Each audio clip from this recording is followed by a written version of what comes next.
Di tempat pembuangan sampah terbesar di Brasil, 3 anak pemulung miskin secara tidak sengaja menemukan sebuah dompet misterius.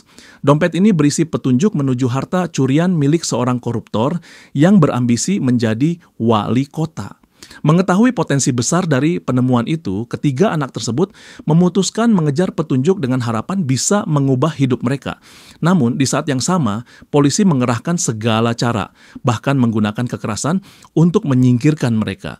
Bagaimana semua ini bermula? Inilah kisahnya. Halo semuanya, selamat datang di Agung First.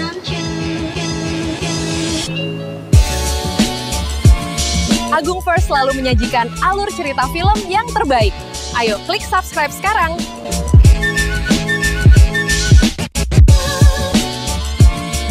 Film bermula dengan Jose Angelo, seorang lelaki yang terlihat gelisah saat duduk sendirian di apartemennya. Ia baru saja mengubur sebuah peti yang tampaknya sangat penting baginya. Saat larut dalam pikirannya, tiba-tiba segerombolan polisi muncul dan mulai mendobrak pintu apartemen.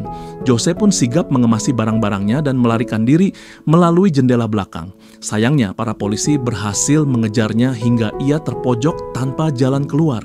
Dalam kondisi terdesak, Jose melemparkan dompetnya ke jalanan yang akhirnya terangkut oleh truk sampah. Tak lama kemudian, sang polisi menangkapnya dan menghajarnya tanpa ampun. Truk tersebut kemudian membongkar muatannya di tempat pembuangan akhir (TPA). Ratusan pemulung termasuk anak-anak mulai bekerja mengais tumpukan sampah. Salah satunya adalah Rafael, seorang anak yatim piatu yang hanya memiliki sahabat setia bernama Gardo. Saat asik mencari barang berharga, Rafael menemukan dompet milik Jose yang berisi sejumlah uang. Dengan penuh semangat, ia membagi uang itu dengan Gardo. Namun, rasa penasaran Rafael mendorongnya untuk memeriksa isi lainnya dalam dompet tersebut. Ia menemukan beberapa benda, termasuk catatan misterius dan foto pemiliknya yang terlihat dalam bahaya. Di tempat lain, Jose disiksa habis-habisan oleh seorang polisi bernama Frederico yang bekerja untuk seorang penguasa kejam. Frederico menuntut agar Jose memberikan informasi tentang dompet tadi, namun Jose tetap teguh diam. Akibatnya, nyawanya terenggut dengan tragis setelah tubuhnya penuh luka. Di tengah kampung pemulung, anak-anak yang putus sekolah mendapatkan pendidikan dari Suster Olivia, seorang biarawati sukarelawan yang kerap membantu gereja setempat. Gereja tersebut dipimpin oleh Romo Juliard, sosok yang vokal dalam membela keadilan bagi kaum miskin. Meskipun sering dianggap nakal, Rafael dan Gardo sebenarnya anak-anak yang cerdas dan cepat belajar. Kegembiraan dua sahabat ini tak berlangsung lama karena iring-iringan mobil polisi tiba-tiba muncul di kawasan mereka. Para petugas memberikan iming-iming hadiah uang bagi siapa saja yang dapat menemukan dan mengembalikan dompet tersebut. Saat Frederico berbicara langsung kepada Gardo dan Rafael, ia menyebutkan bahwa dompet itu mengandung petunjuk penting untuk menyelesaikan sebuah kasus besar. Ia pun menawarkan imbalan senilai $1.000 jika mereka bersedia membantu. Mendengar hal itu, mata Gardo berbinar-binar. Sebaliknya, Rafael diam penuh kecurigaan. Rafael merasa ada sesuatu yang jauh lebih berharga di balik dompet itu. Malam harinya, Rafael meyakinkan Gardo bahwa rahasia dalam dompet tersebut mungkin bisa membawa mereka ke harta karun yang lebih besar dari sekadar imbalan uang kecil. Mereka memutuskan untuk menyembunyikan dompet tersebut demi keamanan. Untuk itu, mereka mendatangi Rat, seorang anak jalanan yang tinggal di selokan dan terkenal dengan kondisi kulitnya yang buruk sehingga ia menjauhkan diri dari masyarakat. Rat setuju menyimpan dompet itu untuk mereka. Namun ketika memeriksa isinya bersama-sama, sebuah kunci kecil di dalam dompet memantik ingatan Rat tentang suatu tempat tertentu. Dengan semangat baru untuk menelusuri petunjuk berikutnya, ketiganya berangkat menuju lokasi tujuan. Petualangan membawa mereka ke sebuah daerah drainase yang mengarah ke ruang utama stasiun kereta tua. Namun perjalanan tidak mudah. Seorang bos lokal yang menguasai area bawah tanah ini menghadang mereka. Berbekal pengalaman sebagai anak jalanan, Rat berhasil menghadapi bos tersebut. Setibanya di ujung lorong, ketiganya melihat lemari di seberang. Namun terlalu banyak petugas keamanan Gardo pun melancarkan aksinya sendirian, agar teman-temannya memiliki kesempatan selagi perhatian pasukan keamanan teralihkan. Rafael dan Rat segera membuka lemari dan mengambil apa yang tersimpan. Rupanya berisi surat yang pernah ditulis oleh Jose kepada seseorang. Mereka lalu secepatnya berlari keluar dan memanjati kereta yang hendak berjalan. Akhirnya ketiganya pun berhasil kabur dengan aman. Surat tersebut ditujukan kepada Joe Clemente yang adalah seorang tahanan politik di penjara Cova. Jose menyertakan sebuah foto dengan kode di baliknya. Meskipun awalnya kecewa, ketiganya tetap bertekad untuk menyelidiki identitas orang tersebut.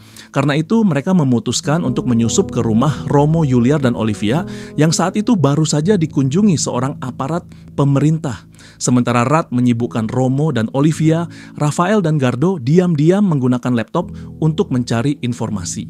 Mereka mengetik nama Joe Clemente dan menemukan bahwa dia adalah mantan pengacara yang selalu membela hak rakyat miskin. Perjuangannya melawan pemerintah membuatnya kriminalisasi dan akhirnya dipenjara. Apa yang dialami Joe tidak jauh berbeda dari perjuangan Romo Juliar melalui gerakannya di gereja. Aparat yang baru saja menemui Romo bahkan mengancam akan memindah tugaskannya ke luar kota.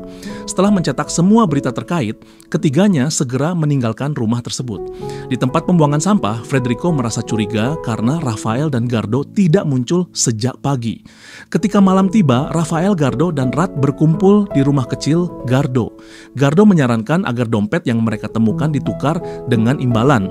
Namun, Rafael bersikeras ingin berbicara dengan seorang tahanan terlebih dulu. Tidak lama kemudian, Rafael yang keluar untuk buang air tiba-tiba disekap oleh orang tak dikenal. Gardo yang terlambat menyadarinya menjadi panik dan segera membangunkan Pastor Juliar untuk meminta bantuan. Mereka langsung menuju kantor polisi terdekat untuk memohon pembebasan Rafael karena menangkap anak di bawah umur adalah tindakan yang tidak dibenarkan. Namun, Pastor Juliar malah diusir paksa oleh pihak berwenang dengan berbagai alasan. Kesedihan mendalam terpancar dari wajah Pastor Juliar karena merasa gagal melindungi Rafael. Di tempat lain, Rafael diserahkan kepada Federico. Kepalanya ditutupi kain sebelum kembali disiksa. Kendaraan yang membawa Rafael bergerak tidak menentu, membuat kepalanya terbentur hingga luka parah, teriakannya menggema tanpa daya, dan kesadarannya perlahan memudar. Federico kemudian meminta Rafael menyerahkan dompet tersebut, tetapi Rafael justru membaca isinya. Hal itu membuat Federico marah dan memerintahkan anak buahnya untuk menghabisi Rafael sebelum meninggalkan tempat itu. Beruntung, salah satu anak buahnya tidak cukup pemberani untuk melakukannya, sehingga nyawa Rafael terselamatkan. Namun, tubuh Rafael lemah tak berdaya hingga pagi tiba. Sementara itu, di tempat lain, Gardo masih larut dalam kesedihan tanpa tahu harus berbuat apa. Tiba-tiba, sekelompok orang berlarian sambil membawa Rafael yang telah ditemukan dalam kondisi mengenaskan. Mereka segera membawanya ke gereja untuk dirawat. Di sana, Romo Juliar menasihati anak-anak agar mengembalikan dompet tersebut. Namun, Rafael bersikeras kepada Rat bahwa ia tidak akan menyerah sampai titik darah penghabisan. Malam harinya, Olivia yang baru pulang dikejutkan oleh kehadiran mereka di rumahnya. Ternyata mereka memohon bantuannya untuk membantu Rafael yang keselamatannya masih terancam. Mereka meminta Olivia mengantar Gardo ke penjara Cova agar bisa menemui Joe Clemente. Dalam pertemuan itu, Gardo terpaksa berbohong dengan mengatakan bahwa Joe Clemente adalah kakeknya. Sepulang dari gereja, Rafael mengatakan kepada teman-temannya bahwa Federico pernah menyebut nama Santos sebagai bosnya. Rat pun menyadari bahwa Santos adalah seorang politisi yang sedang maju menjadi calon wali kota dengan dua agenda tersembunyi. Keesokan harinya, Rafael bersama Rat berangkat ke alamat Santos untuk mencari jawaban, sementara Gardo dan Olivia bersiap menemui Joe Clemente di penjara Cova. Mereka berharap pengungkapan jati diri kedua orang tersebut dapat membantu memecahkan misteri tersembunyi dalam dompet Jose Angelo. Melalui pagar belakang rumah Santos, Rafael dan Rat menyusup lewat selokan dan berhasil masuk meski memicu seekor anjing menggonggong galak. Seorang tukang kebun yang datang mendapati mereka segera mengarang alasan dan bersyukur tukang kebun itu iba lalu menyembunyikan mereka dari pemilik rumah. Di penjara Cova, Olivia meminta izin kepada sipir agar cucu Joe Clemente dapat bertemu dengannya. Namun, sipir bersikeras menolak kecuali mereka mau bekerja sama. Setelah memahami maksud si sipir, Olivia menyerahkan sejumlah uang untuk membuka jalan. Saat melihat banyak petugas keamanan berkumpul, rasa penasaran membuncah. Tukang kebun mengungkapkan bahwa bosnya baru saja kehilangan sebuah berangkas berisi uang. Pelakunya adalah Jose Angelo, mantan orang kepercayaan Gardo dan Olivia, yang kini dianggap berkhianat.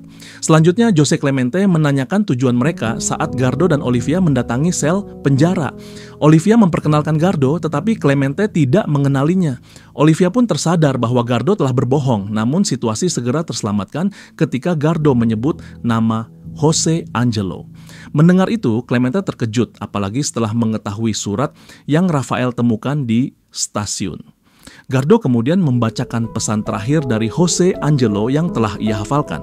Dalam pesan itu, Jose mencatat bahwa politisi korup yang telah memenjarakannya akan segera menghadapi akibat dari semua kejahatan serta korupsi yang dilakukannya.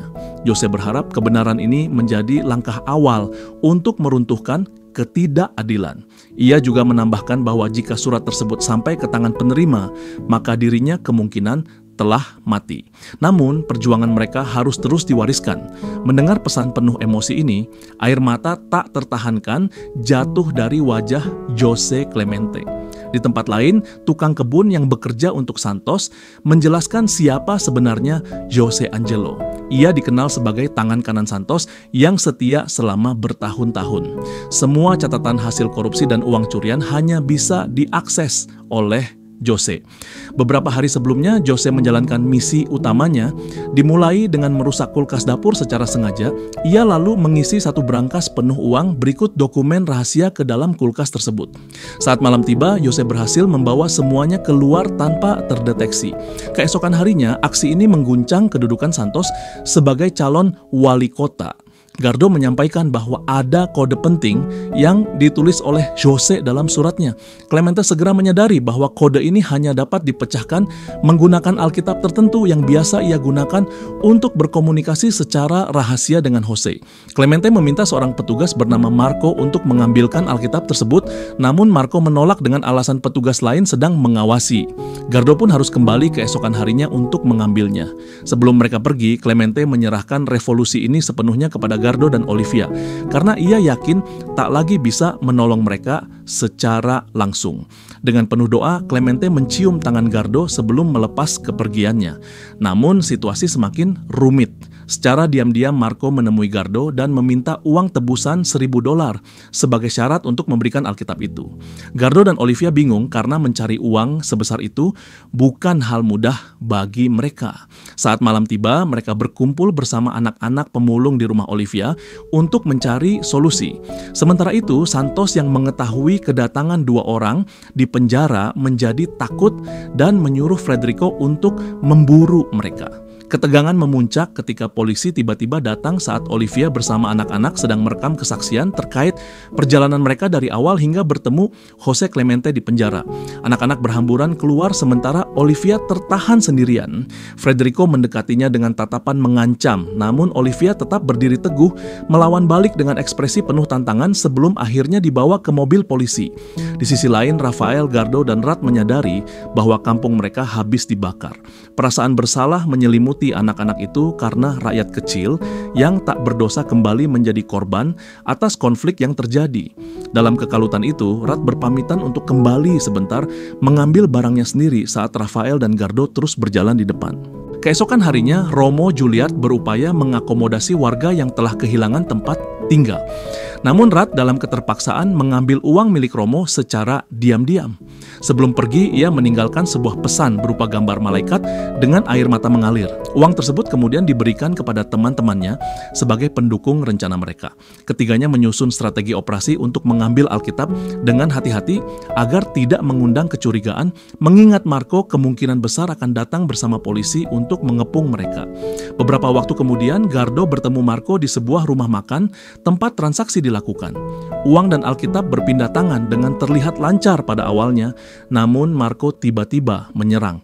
Gardo sigap melawan dan melarikan diri melalui dapur hingga mencapai atap bangunan. Alkitab itu akhirnya diserahkan kepada Rat yang sudah menunggu di jalan. Namun tindakan tersebut menarik perhatian polisi yang segera mengejar. Rat kemudian melemparkan Alkitab ke Rafael yang tengah bersepeda di seberang jalan. Setibanya di terowongan, ketiganya berhasil menyeberang dan membuat para polisi tertinggal untuk sementara waktu. Mereka menemukan tempat perlindungan di lingkungan pemukiman padat. Saat Gardo sibuk mencari sisa makanan, Rafael dan Rat memutar otak untuk memecahkan kode angka yang mereka temukan. Angka tersebut terbagi dalam 4 baris yang mereka hubungkan dengan halaman Alkitab, memuat urutan ayat dan kata-kata tertentu. Akhirnya, beberapa nama binatang muncul dari hasil pemecahan kode tersebut, meskipun maknanya masih belum jelas. Sementara itu, Gardo yang sedang mengais sampah didatangi oleh seorang perempuan misterius. Namun, tiba-tiba suara petasan menggema, menandakan kedatangan polisi yang mulai menyisir setiap gang. Gardo segera mencari tempat persembunyian, demikian pula dengan warga lainnya. Sementara itu, Rafael dan Rad mencoba mencocokkan nama-nama binatang tersebut dengan nomor pada kartu undian. Mereka tanpa sadar semakin dekat dengan bahaya, sementara polisi terus menginterogasi siapapun yang mereka jumpai.